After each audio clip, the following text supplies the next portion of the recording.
타 농가보다는 제가 난방비가 조금 많이 들어가는 시설이에요. 다른 데는 이렇게 보온덮개가 대부분 다 설치가 돼 있을 거예요.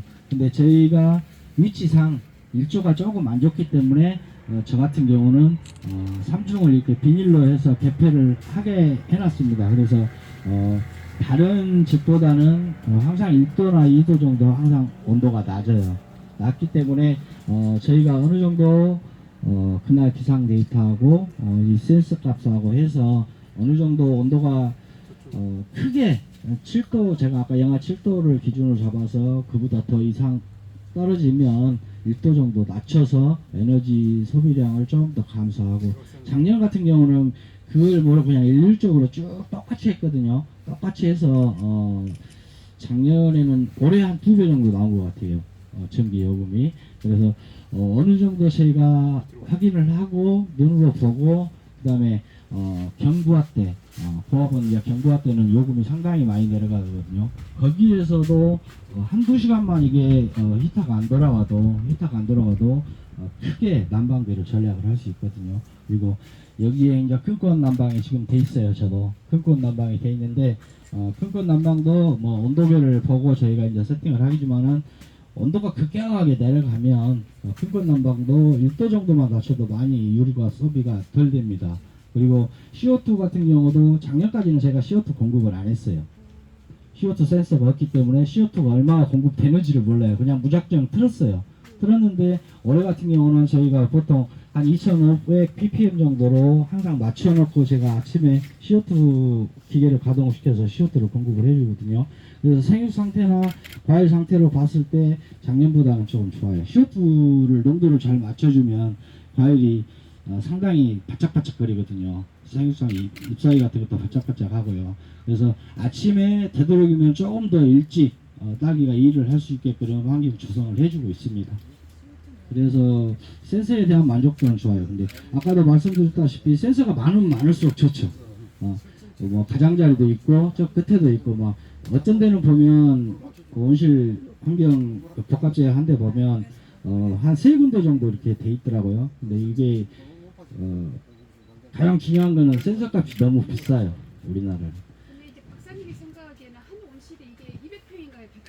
200평이 조금 넘습니다. 그러면 한 몇 대가 좀 적정하다고 생각하세요? 농가는 좀 요구도가 높은데 박사님이 생각하시기에 솔직히 뭐 많으면 많을수록 좋죠. 그런데 생각에는 한 세 군데 포인트로 이렇게 찍으면 잘할 수 있지 않을까 생각합니다. 대부분 농가들에서 한 3군데 설치한 곳이 많습니다. 200평에 세 군데. 예, 3군데. 끝에 쪽하고 중간하고 앞쪽하고 온도가 편차가 좀 있거든요. 사실 양쪽 측면도 사실은 좀 차이가 있잖아요. 예. 그리고 딸기 같은 경우 특히 이제 근권에 관련된 부분도 센싱이 좀 필요할 것 같은데. 예. 근데 뭐 사실 이거 저거 다 이렇게 투자를 하시다 보면 배보다 배꼽이 커질 수 있어서. 예. 저희 같은 경우도 이제 금권 같은 경우도 어느 한 군데 지금 온실 4군데인데 한 군데 설정을 해서 거기에 온도계를 저희가 센싱을 꽂아놓고 그거는 이제 보일러가 작동하는 거기 때문에 그걸로 잡고 있는 게 일률적으로 금권은 온도가 똑같죠. 온도는 똑같이 맞춰주고 있죠. 저희가 한 13도 정도로 맞추는데 13도 정도로 똑같이 맞춰주고 있습니다. 근데 금권 난방을 했을 때하고 또 안 했을 때하고 또 차이가 많이 나거든요. 그래서 금권 난방을 저 같은 경우 상당히 중요하게 생각을 하고, 또 어떤 농가는 금권을 안 하는 농가들도 있어요. 근데 우리가 맨날 우리 농사 지신 분들끼리 하는 이야기지만은 내가 돈을 투자한 만큼 돈으로 보상이 온다 이렇게 생각을 하거든요. 저희가 뭐 기름을 한 300만 원씩 떼면 과일 한 600만 원씩 정도 나옵니다. 그래서 그 정도 이제 에너지에 상당히 민감해요. 농가들에서 민감하기 때문에. 근데 이제 저는 이 시스템이 좋다고 아까도 말씀을 드렸었는데 못 드렸던 게, 이 시스템이 좋았던 거는 보통의 농가들이, 우리나라의 대부분의 농가들이 경영비 산출을 못해요. 실질적으로 자기 인건비는 넣지도 않거든요. 네.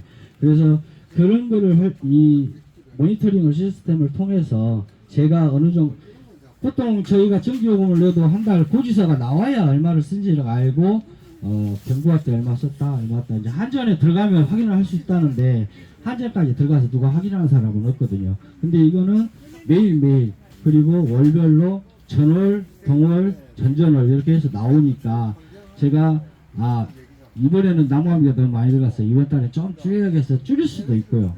그리고 월별로 저희가 데이터를 생산량 대비해서 에너지가 얼마 들어갔다. 그리고 얼마의 수익이 났다. 저희 수익은 상당히 많아요, 따기가. 근데 나중에 끝나고 따기 잡기가 끝나고 계산을 해보면 마이너스인 경우도 있어요.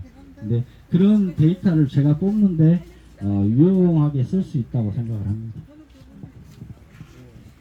원장님 젠스 개발 다시 한번 축하드리고요. 연구 개발비가 이게 전체적으로 얼마 정도 들어갔으며 기술 이전을 했잖아요. 어디 업체는 어디에서 공표해 주실 수 있으면 공표 좀 해주시면. 지금 과제가 3년짜리 과제를 한 거죠? 지금 3년짜리 과제를 했고요. 예. 예산 얼마 들어갔죠? 예산이 제가 한 1년에 7만 원, 7천만 원. 7천만 원? 7천만 원밖에 안 들어갔죠. 7천만 원. 네, 그러니까 저렴하게 그래서 기술 개발했고요. 그 기술 이전하는 업체 공표했습니다. 통상 예, 어디에? 파모스라는 파모스. 파모스. 파모스라는 업체에 지금 기술 이전을 했습니다. 그래서 통상실치로 기술 이전했기 때문에 어떤 업체라도 원하시면 저희들이 다 기술 이전해드리겠습니다. 그러면은 이게 가격이 점점 다운될 수도 있네? 이게 그러니까 많아지면 당연히 다운되죠. 예. 근데 지금 현재 가격으로 지금 저희들이 파모스하고 같이 얘기했었을 때 600에서 700 정도 들어간다. 그렇게 판단을 하고 있습니다. 업체가 많아지면 당연히 가격은 내려갑니다. 예. 업체가 많아진 게 아니라 사용하는 농가가 많아져야죠. 업체도 돈 벌어야죠. 예. 이게 핵심이 센싱 기술이 아니잖아요.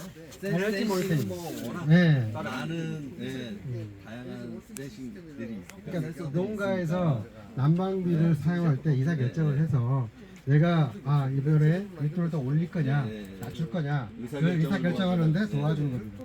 그러면은 원래는 이렇게 했지만 내년도에 작년에 내가 1도를 낮췄는데도 생산량이 전혀 문제 없었어. 그럼 내년에 당연히 낮추죠. 예. 그런 데이터를 쌓아나가는 겁니다. 원장님 이게 저 잼스 개발을 신기술로 개발을 하신 거잖아요. 네, 그렇습니다. 그러면 이게 딸기 외에 타 품목도 적용이 충분히 가능할 것 충분히 같은데 가능합니다. 그거에 대해서 향후 딸기를- 계획이라든지 이걸 좀 네, 말씀 좀 지금 해주세요. 현재는 딸기를 대상으로 지금 저희들이 기술 개발했는데 지금 현재 아까 우리나라에 있는 지금 비닐하우스가 약 5만 평 아니요 5만 헥타 이상이잖아요. 난방하는 게 18,000 헥타르고 거기에 있는 작물들은 대부분 다 들어갈 수 있을 거다. 그 아까 말씀하셨을 때 스마트팜 정도로 완전히 완벽하게 세팅된 데는 우리가 굳이 안 해도 되지만 그렇지 않고 일반적으로 농가에서 이런 어떤 단독 하우스 형태로 하는 데는 다 이 모니터링 시스템이 들어갈 수 있을 거라고 저희들이 생각하고 있습니다. 현재는 저희들이 딸기하고 토마토를 각각 새로운 가식을 해놨습니다. 해놨고 이제 올해는 오이까지 지금 확대를 해보려고 지금 그런 계획을 하고 있습니다.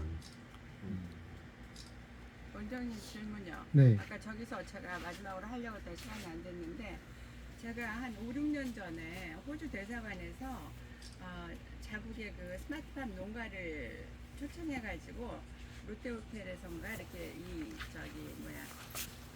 스마트팜 그 시스템에 대해서 그 데모 시연도 하고 그랬거든요. 근데 지금 유 과장님 말씀 들어보니까 이 기술이 우리나라에서 외국에서는 좀 찾아본 사례가 없다고 그렇게 말씀을 하셔서 굉장히 의미 있는 그런 시스템 개발이라 생각을 했는데 그거에 대해서 저기 원장님 한 말씀 해주셔야 될 것 같아서요. 그거는 저는 우리 직원들을 제가 믿는 거죠. 그러니까 이게 저는 세계에서 처음이라고는 못 들었어요. 그런데 지금 기자님께서 그 얘기를 해줘가지고 좀 더 제가 좀 뿌듯하네요. 그러니까 우리 개발자들이 고생하고 있는 거고 그리고 이것은 지금 농가에서 의사결정을 하는 그거를 핵심으로 저희들이 했기 때문에 지금 이 기술은 우리가 개발해가지고 어느 정도 인프라 구축보다는 농가에 도움이 되는데 최고의 기술이다 그렇게 생각을 합니다. 그래서 저는 이제 선진 농업국에서 이미 우리보다 앞서 있기 때문에 네. 이런 시스템을 가동하고 있는데 이제 우리가 거기서 어떤 그 모델을 가지고 와서 이렇게 기술 개발에 들어가지 않았나 이렇게 선입견을 가지고 생각을 했거든요. 근데 그게 아니라고 그래서. 그러니까 지금까지는 우리가 거의 그 패스 팔로우 형태로 선진국가를 따라갔잖아요. 지금은 안 그렇습니다. 지금은 우리가 거의 뭐 선도적으로 하는 것들도 많고요. 지금 미국이나 네덜란드 기술 조금 부럽긴 했죠. 그렇지만 이제는 거의 대등하게 우리가 연구할 수 있고 그 능력을 갖고 있습니다.